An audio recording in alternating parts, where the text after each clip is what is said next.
কিছু মানুষ ভেবেই দেখে না অপর মানুষটা তার কথাতে আসলে কতটা কষ্ট পেয়েছে।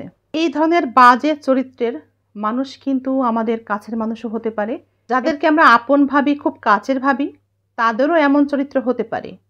আবার আমাদের কিছু বন্ধু মহলেও কিছু বন্ধুদেরও কিন্তু এমন চরিত্র হতে পারে।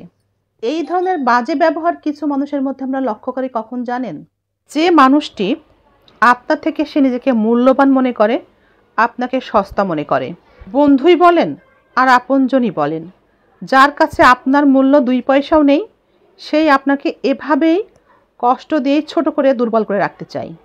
বাহিরের কোনো ব্যক্তি কিংবা বন্ধুদের মধ্যে কারো একজনের এমন চরিত্র দেখা দিলেও তাকে তো এড়িয়ে চলে ভালো থাকা যায়, কিন্তু যদি পরিবারের সদস্যদের মধ্যে কারো এমন চরিত্র থেকে থাকে, তবে সেই পরিবারে স্বামীর সহযোগিতা, সমর্থন ছাড়া টিকে থাকা অনেক কষ্টের হয়।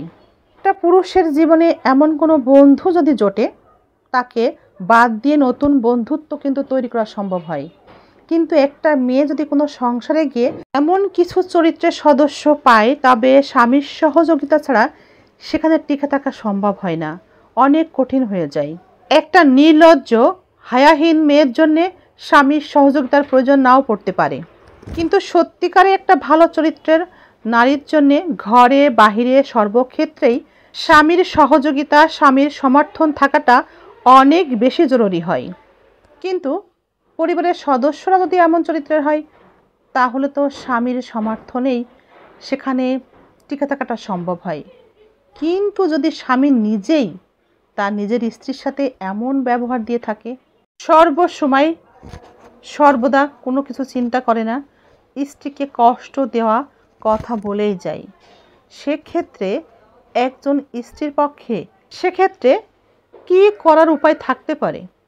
সে কিভাবে টিকে থাকবে সেই সংসারে, সেই স্বামীর সংসারে? কিভাবে সেই সংসারটা করবে? এ ব্যাপারে আপনাদের কি মনে হয়? স্বামীর এমন ব্যবহারে একটা মেয়ে কী বা করতে পারে? বলেন, কি করতে পারে?